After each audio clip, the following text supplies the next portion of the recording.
Ayan, mag-unboxing tayo ulit. Ito, kadi-deliver lang ngayon. Check natin kung kompleto yung items. Nakalagay dito 7 items. In-order ko sa Watsons noong April 30. Today is May 1. Happy Labor Day! Tingnan natin kung ano kompleto kasi parang ang gaang ng box. See.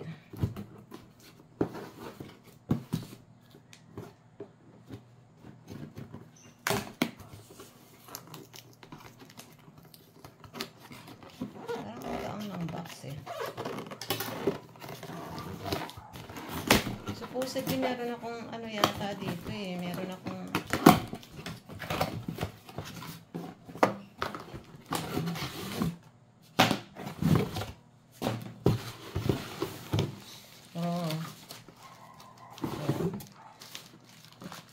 ito.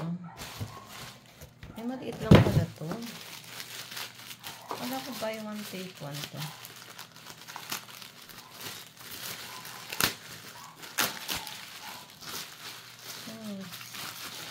Wala ko buy one take one to.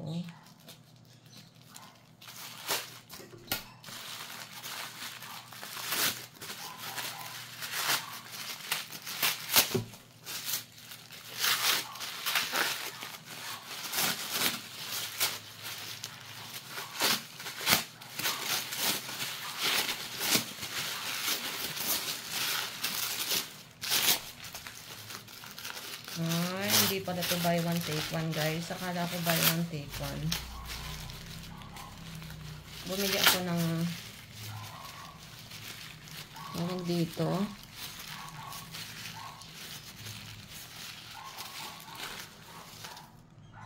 Honey and milk na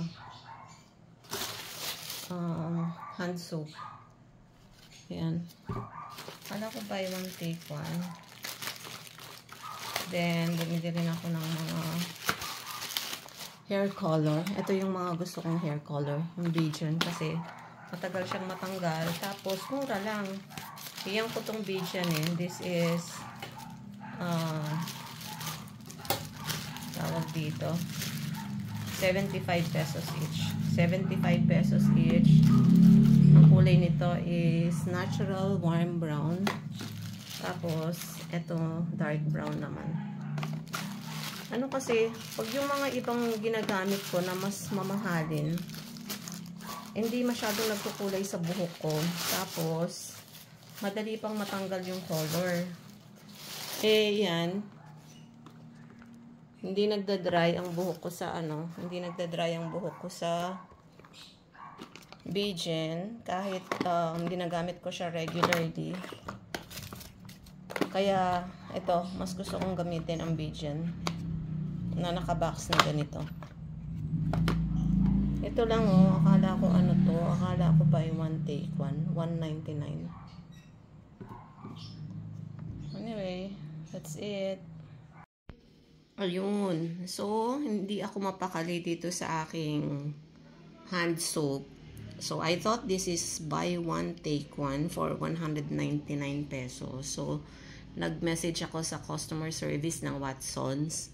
And apparently, mali yung pagkakaintindi ko kasi nakalagay pala siya buy any two sa buy any two promo for 199.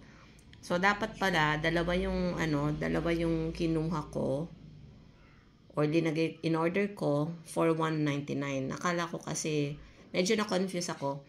Akala ko parang similar siya sa buy one take one. So, isa lang yung linagay ko sa order for 199.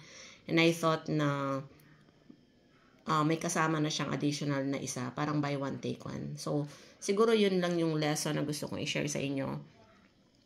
Na magkakaiba yung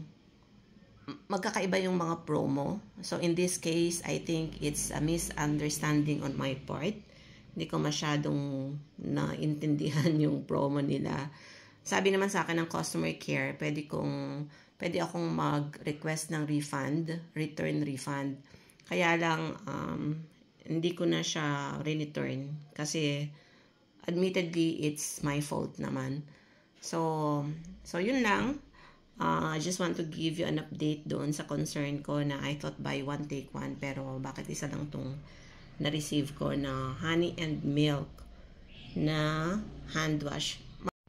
If you haven't tried this scent, itong honey and milk, try nyo, mabango siya.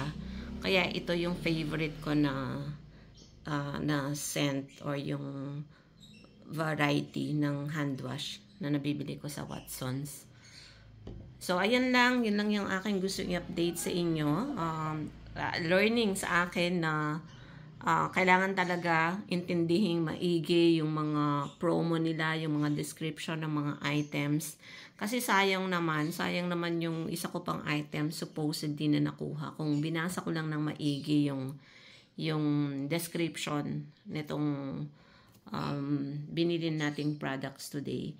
So, I hope may natutunan din kayo sa video na to. And thank you everyone for tuning in. Have a blessed day. Bye-bye.